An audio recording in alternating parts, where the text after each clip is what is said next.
জেলার উপজেলা উপজেলার সকল নেতৃবৃন্দ এবং বিভিন্ন কলেজের আমরা আপনাদের সাথে এর আগেও বসেছি, আপনাদেরকে দেশ গড়ার পরিকল্পনার প্রশিক্ষণ দেওয়া হয়েছে।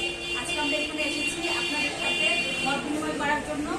আর ফরিদপুর উপজেলার প্রত্যেকটা ইউনিয়নে আমরা কমিটি করে দিব, একটা টিম করে দিব, যে টিমের মাধ্যমে আপনারা প্রত্যেক দিন ওই যে ইউনিয়নে হচ্ছে যে আপনারা দায়িত্ব পাবেন, সেই ইউনিয়নের প্রত্যেকটা বাড়িতে প্রত্যেকদিন প্রত্যেকটা বাড়িতে যে কয়টা ঘর থাকবে সেই কয়টা ঘরে আপনারা যাবেন, প্রচারণা চালাবেন এবং আমরা প্রশিক্ষণ যে বিষয়গুলো দিয়েছি সেগুলি নিয়ে যাবেন আপনারা।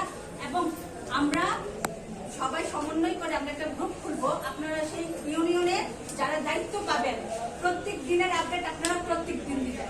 একজন করে যে অ্যাডমিন থাকবেন, সেই অ্যাডমিন হচ্ছে যে আপনারা যে বাড়িতে আপনারা প্রচারণা করেছেন সেই বাড়ির নাম এবং সেই বাড়ির বাইরে বাড়িতে আপনারা হচ্ছে কাজ করেছেন সেগুলোর ছবি আপনারা দিয়ে দিবেন। তাহলে আমরা বুঝতে পারবো যে আমাদের এই উপজেলায় ইউনিয়নের কোন কোন বাড়িগুলো কোন কোন গ্রামে আমরা প্রচারণা শেষ করতে পেরেছি।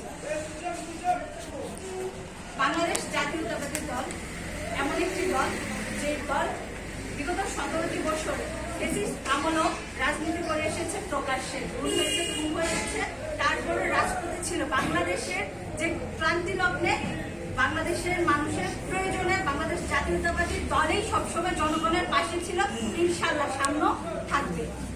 আপনারা দেখবেন আমাদের সাথে প্রতিদ্বন্দ্বী করতে আসে একটি দল, যে দল কিনা ৭১-এর মুক্তিযোদ্ধার সময় এরা হচ্ছে যে বাংলাদেশের মানুষের বিরুদ্ধে কাজ করেছে।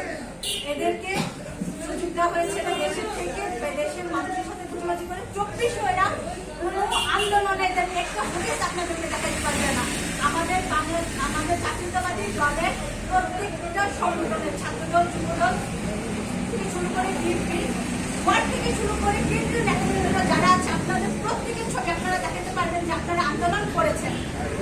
কোনো আপনারা যা শিবিরের যে ওদের তো কমিটি দেওয়া হয় না, ওরা করতে পারবে রাজনীতি করে। এখানে যারা আমরা আছি আমাদের মাঝখানে যদি আমাদের কমিটির বাইরে অনেক ভাইরা এসে বসতে পারে, যারা বলছে যে শিবিরের সাথে হচ্ছে রাজনীতি করতেছে, কারণ শিবিরের কমিটি নেই, আপনারা কিভাবে বুঝবেন যে ওরা শিবির করতেছে?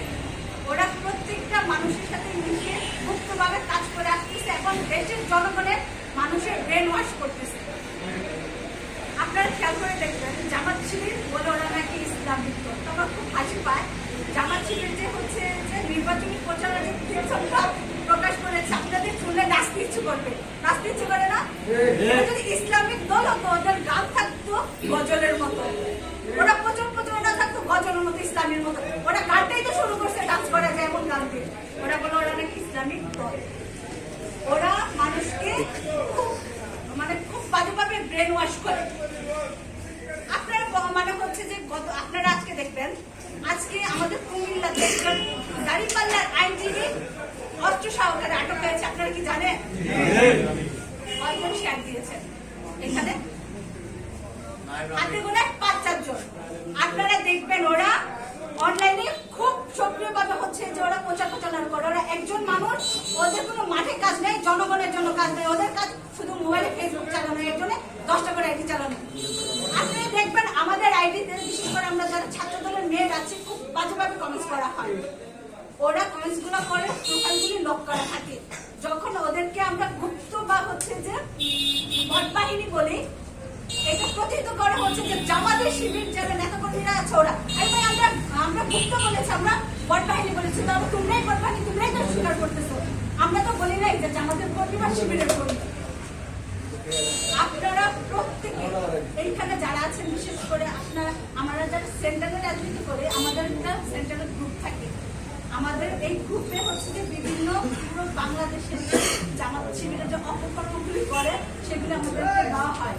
আমরা যেগুলি ভালো কাজ করি সেগুলো আমাদের গ্রুপে আসে। তা আমরা যারা প্রত্যেকটা উপজেলায় কিন্তু সেন্টারের নেতৃত্বরা থাকে, এদেরকে ফলো করে যদি আপনারা আমাদের ভালো কাজগুলো শেয়ার করে দেন, মানুষ দেখার সুযোগ পান, এবং জামাত শিবিরের যে বাজে কাজগুলি করে সেইগুলো শেয়ার করলেও মানুষ দেখার সুযোগ পায়।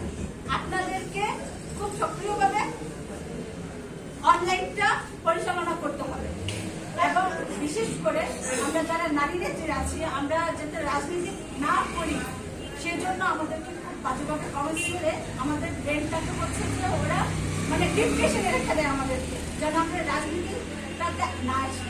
আপনারা যারা বাইরে আছেন, আপনারা প্রত্যেকে হচ্ছে যে আমাদের এই আইডির যে কমেন্টসগুলো, বাজে কমেন্টসগুলো আছে, প্রত্যেকে একটা করে কমেন্টস করলে আমার এলাকার কতগুলো ভাইয়েরা আছে আমি আমার কথাই বললাম, আমার আইডিতে আমি কুমিল্লার সন্তান, আপনাদের এলাকার আমার আইডিতে যখন একজন ভোটবাহিনী কমেন্টস করবো, সেখানে যদি আপনারা প্রত্যেকে একটা করে কমেন্টস করবেন, ওরা পূর্বে কমেন্টস করতে সাহস পাবে। এবং হ্যাঁ, আমাদের এলাকারই যারা জামাত শিবিরের সাথে জড়িত, ওরাও কিন্তু সরাসরি ভাবে আমার আইডিতে কমেন্টস করতেছে। আপনারা দেখে চিনেন না কারা জামাত করতেছে, শিবির করতেছে, ঠিক আছে, ওরা গুপ্ত রাজনীতি করে, কিন্তু যখন ওরা হচ্ছে যে কমেন্টস গুলো করে, ওদের আইডি গুলো তো আপনারা দেখতেছেন না। আপনারা যদি প্রতিহত করেন, ওরা সাহস পাবে আপনাদের মা বোনদের নিয়ে বাজে বাজে কথা বলার জন্য, কখনো পাবে। আপনাদের এই বিষয়গুলো নিয়ে খুবই খেয়াল রাখতে হবে। আর আপনারা যখন প্রচারণায় যাবেন, আপনারা বিশেষ করে খেয়াল করবেন, এই জিনিসটা খুব খেয়াল রাখবেন। আপনারা যখন কোনো স্কুলের স্টুডেন্টদেরকে হচ্ছে যে ভোটের জন্য বলবেন যে আমাদের দল ক্ষমতায় আসলে কি করবে আপনাদের জন্য, আপনারা শিক্ষামূলক কথা বলবেন। আমাদের যে দেখবার পরিকল্পনা, যে পরিস্থিতিগুলো আছে আপনারা